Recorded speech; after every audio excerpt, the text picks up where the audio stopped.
The most heartbreaking F1 fan moments in 2023.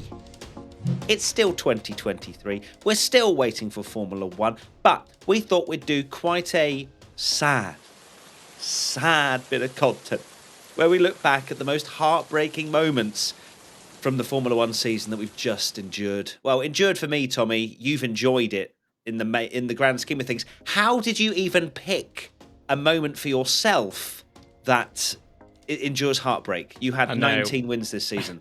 We're about to find out, but yeah, we did our best moments, of course, and now it's time for the painful ones, because I thought we've just done our live shows, and a lot of that was looking back at some of your Ferrari pain, so let's relive it all over again. Yay! Thank you, mate. Really appreciate it. Cheers.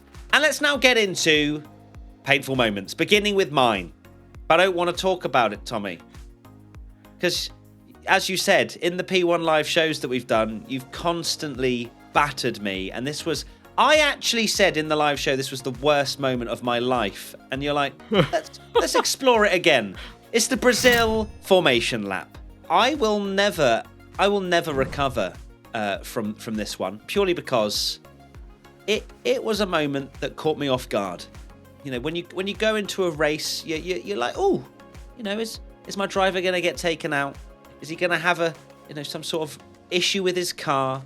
Is his team going to not pit him from, potentially hard tyres at the end of the race when a safety car gets thrown to win the race? But in the formation lap, you feel safe. You feel warm. You feel hopeful, optimistic. Even as a Ferrari fan, you're like, today is the day where Charles Leclerc actually wins a race. And then, of course, even he had fresh soft tyres as well. There were so many things to look forward to. And then it was like hard cut, Charles Leclerc in the wall. You then proceed to be like, I don't know what to say, or whatever you said in your usual squealy self whenever something happens when Charles Leclerc ends up having something bad happen to him. It was the definition of heartbreaking. Not because I thought Charles could win. I don't think he could, but it would have been nice to have a podium. It would have been nice for him to at least do one lap of the Brazilian Grand Prix.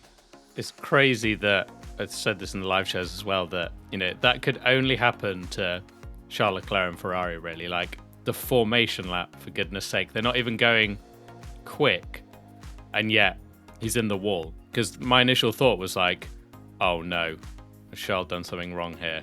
Like, this is going to be embarrassing. And then you found out that it was the car, and you'd assumed it must have been. You should have had some sort of insight into my brain at that point, because I, as a Charles Leclerc stan, is thinking, how do I defend this one? Yeah. If he's lost it into the wall, I'm in big trouble. Our expectations were quite low for battles for the win and things like that, but to not even get to do the race is gutting. Is it, mate? I don't feel the emotion. I feel like you just were like, that's another social clip in the bank. Thank you so much, Charles. See you next year. What about let's see what your most painful moment was, because apparently there was one. There was one. It was actually really difficult to pick, and that's not me gloating. It's just because my heart bleeds for you, mate. Because I actually found it quite difficult, because for me there wasn't that standout moment where maybe like a midfielder was going to get a podium and then like broke down or something, and it was like, oh, that's so painful. So the one that stands out for me is that Fernando Alonso didn't win a race. And I know what you're all thinking. Oh, boo-hoo, Max won 19 races. Because no one really won a race. But I think going into that first race when Fernando, we thought, oh my God, this Aston Martin's good. And then he was getting podiums, but when he got that podium in Qatar for Alpine, it had been such a long time coming. You were waiting for him to be on the podium again. He was in a midfield car, so it's unexpected. But then when they were getting podiums, you're like, okay, let's get a win. Come on, or a pole or anything. And there was a lot of hype. Of course, the whole win 33 became such a meme at the start of the season. It took off massively in Spain. Even like a Spanish tennis player was like 33 when or whatever that he wrote on the on a camera or something in some tennis thing. Fernando not winning a race was a bit disappointing in the end, because it would have been so good to see him win after all that time, and I was so hyped for it, and I was like, it's gonna happen. He's finishing second all the time, and I imagine that's what a lot of fans felt. Lando fans, Hamilton fans, whatever, like, because they were getting a bunch of second places, but one guy kept winning. He certainly did, but I don't feel any kind of sympathy for you, Tommy. Well, boo-hoo, as we say. Seventh in the Constructors in 2022, and your most painful moment was Fernando Alonso not winning a race in 2023. If you just said that at the start of the year, yeah, it'd been like, what? That's crazy. Right, moving on to some actual heartbreaking moments for fans that genuinely did struggle. First one comes in from Zoe Love Ricciardo. I wonder what this is going to be. When Daniel broke his hand, like, we just got him back and then he's gone. Now, I would actually say this is a very close second for me in terms of emotions that I felt. Obviously, I want Charles to do really well, and that was, as I've experienced and told you, it was a gut-wrenching moment. But this was also a really quite upsetting moment to see Daniel Ricciardo in Zandvoort just getting back into Formula One, getting back into the swing of things. We're all absolutely buzzing for him to be back. And then he goes and breaks his hand or whatever it was exactly in his wrist. It was really heartbreaking because you saw Danny Rick then in the paddock, and even he tries to put a little smile on, but deep down that he's absolutely gutted. I guess on the flip side of that, it allowed for another young driver to prosper for a few races and potentially has secured his F1 future for the future. Yeah, good one, Matt. Yeah, it was. The fact that, like you say, he just got back. We hadn't really seen what he could do yet because, of course, he got caught up in Hungary as well in an incident that wasn't his fault. Then came through the field and it was like, oh, Daniel Ricciardo's quite quick. And, of course, at this point as well, Perez was really struggling, probably going through the worst part of his season. And there was all this talk of, oh well, if Daniel comes in and starts really delivering this AlphaTauri, this could make things very interesting in the driver market. And what happened instead was, didn't even get to see him, and then came back, did a few races, but it meant his season was very stop-start, and it's still, I still don't feel like we've seen which is crazy to say because he got that amazing P4 in Mexico, but the best of Daniel Ricciardo, and he's shown that he can deliver again. Just looking forward to a full season next year where he can show what he's got. Okay, let's go to the next one, which is from Yank the Mike.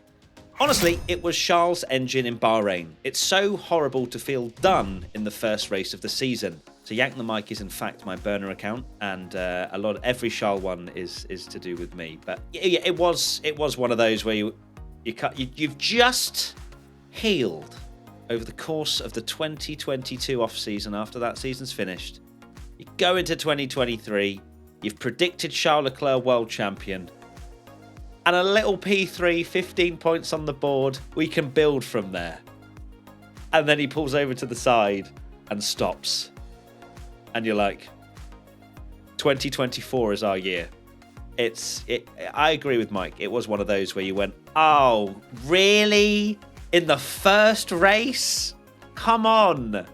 Yeah, I think that was a moment where you even said, like, oh, it's done. And then to make matters worse, in the second race of the season was where he had that, where he'd already used some of his engine allocation or something and already had a penalty.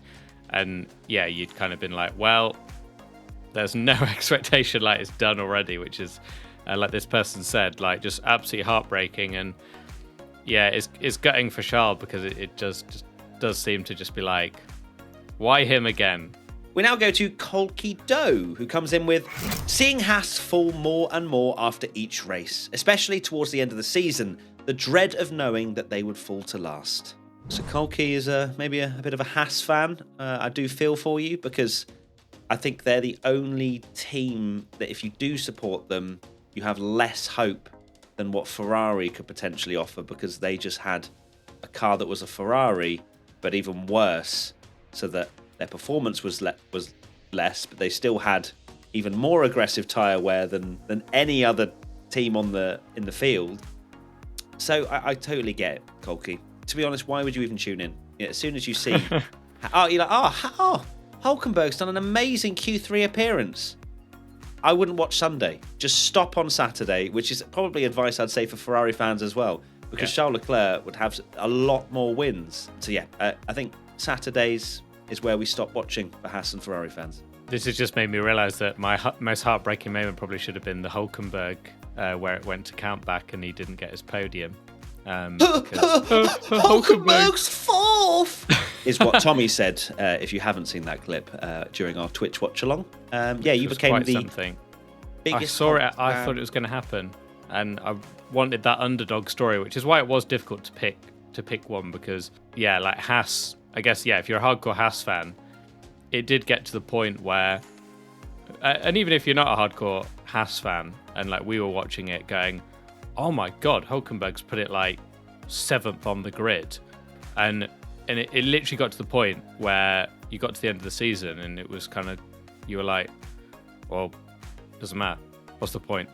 He could literally get pole and you'd go... they wouldn't get a point. Score points. They wouldn't get a point. It's absolutely dreadful. So it sucks. Hardcore Haas fans, I really do feel for you. NM33_SG8 comes in with Monaco Grand Prix and that Fernando pit stop. Like, if he got Inters, he would win. 33 was never that close. I'm surprised this wasn't your moment, but that's because you didn't believe at the time that him pitting would have actually won him the race, whereas I categorically said from the get-go and still say right now that if he had, he would have won that race. And yes, that is heartbreaking because Fernando... If he gets into the lead at Monaco and Max Verstappen is behind him, Fernando is winning that race. Well, Fernando's either winning that race or both of them are in the wall. There is no way Max Verstappen wins that race. I'm sorry. Interesting. Yeah, I think another thing to look back on this race is obviously in qualifying when Fernando is on provisional pole, and it was conflicting for me because obviously when Max did that pole lap, it was like, oh my God, he's pulled off one of the most sensational final sectors we've ever seen in Formula One. And I was obviously like, wow, that was so impressive. But you look back on it now and go, that was probably like, because if Fernando starts on pole, you think he's going to win that race because it's just so hard to pass. And at the time, it was kind of like, oh, well, he can't win every race, so it doesn't matter. But then, of course, he almost did, apart from one. He almost did. He really did. Next one, Sarah Gelfie. Watching George go into the wall in Singapore. Not necessarily a George fan, but that was so hard to watch. Felt so bad for him. I love how Sarah felt the need to say that they're not really a George fan, and yet they did find it quite difficult to watch. Imagine, being a George fan and seeing that. Because for me, it was a bit of a missed opportunity.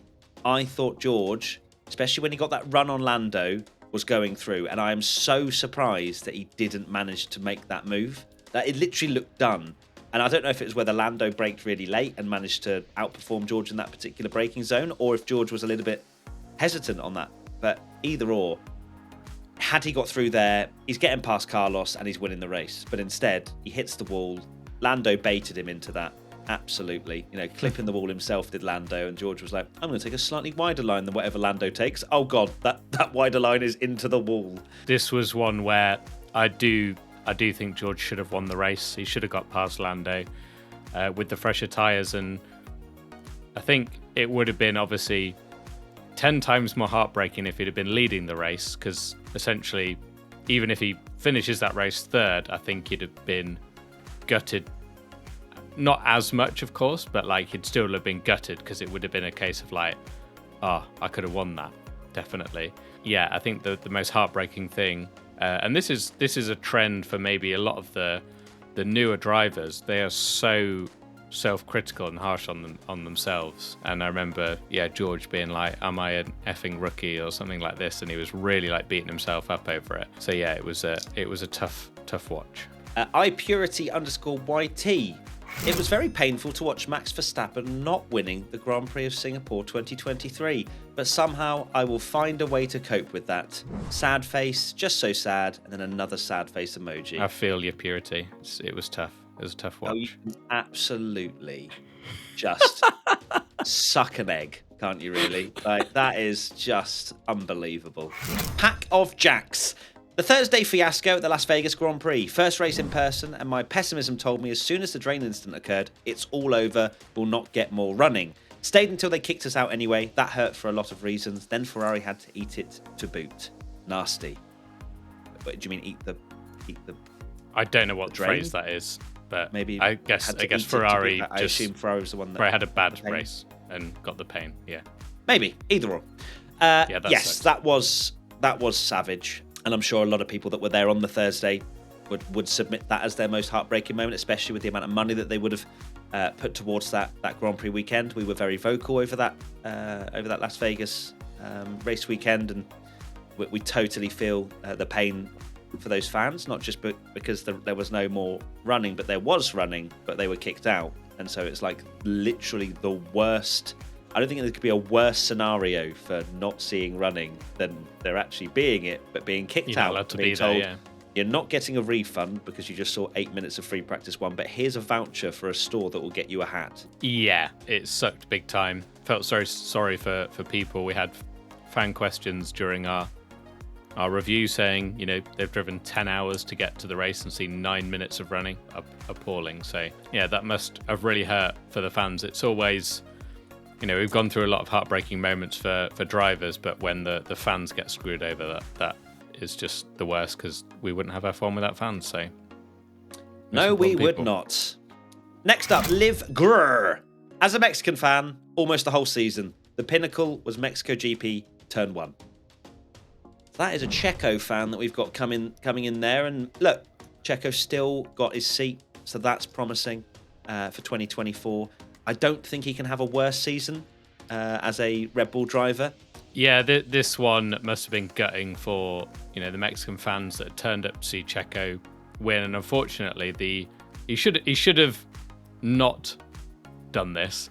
But the pressure of the expectation of Perez being like such a superstar in Mexico, having obviously a great car, and we said this during the race podcast, he saw his name in lights, and he even said it himself, I had to go for it. But it's like, you've not been on the podium for ages, just bag a podium and you get that amazing celebration. And But he saw his chance to take Max Verstappen at turn 1, and it just went so badly wrong. His chance to take Max Verstappen, but he hadn't even taken Charles Leclerc at that point. Like, exactly. Jesus. Yeah, it was bad, and the fact that all those fans had paid their money to probably be there to watch Checo and see what he could do, and it's all over at turn 1. Like, it doesn't get much worse than that for a home star. No, and I'm sure Sergio Perez regrets, maybe in hindsight, doing that. But yes, he'll have another go next year. And finally, R2F1, the TV direction. Just that's it. That's all they said. Yes, we had some very questionable moments, didn't we, over the course of the season. One of our big takeaways from a boring season where we know Max Verstappen's going to drive away as the tyres start to go off is stop showing replays at the start of the race. Please, if there's anyone out there listening that has any influence, stop showing replays on lap 3. That is when DRS is enabled. Literally when it's enabled. That is when there is action. That is when there is tension. We can look at lap 1 replays on lap 6 or 7 when things have calmed down. Please and thank you. Yeah, 100%. This is probably not heartbreaking. It's just infuriating. And yeah, particularly that last race where we didn't complain too much in a while about TV direction. There were still the odd moments where we complain, and then just the lap 3 replays is such an easy fix. The other stuff, it can't be an easy job when you're following other sports, you've got a ball and you can just follow, and that's where the action is. And Formula One, there's things happening all the time, so you can understand that they're not going to catch every single moment, and they do a pretty good job of getting replays and things like that. Because if you watch Formula One back in the 80s and 90s, it's just like, this guy retired. We've not seen him come into the pits or his car on fire or anything, but he's just out of the race. But they just have this very dated idea of showing constant start replays, and it makes absolutely no sense because that's when all the action is, because DRS is enabled and the cars will be literally the closest they will ever be for the whole race and have the overtaking aid. In fact, if you picked the worst possible time to show a replay, it would be that lap, and yet they continue to do it every year. The only other worst time would be halfway through lap 1. It's lights out and away we go. Let's see that again. And here's a replay again. Yeah. Thank you, everybody. We'll see you very soon for another video /podcast /whatever. And yeah, nearly Christmas as well. And the P1 live shows were fun. Thank you if you came along to either London, Glasgow or Manchester. It was amazing. And we've got new dates being announced probably at the end of January. So, Exciting. woo! Bye. Bye.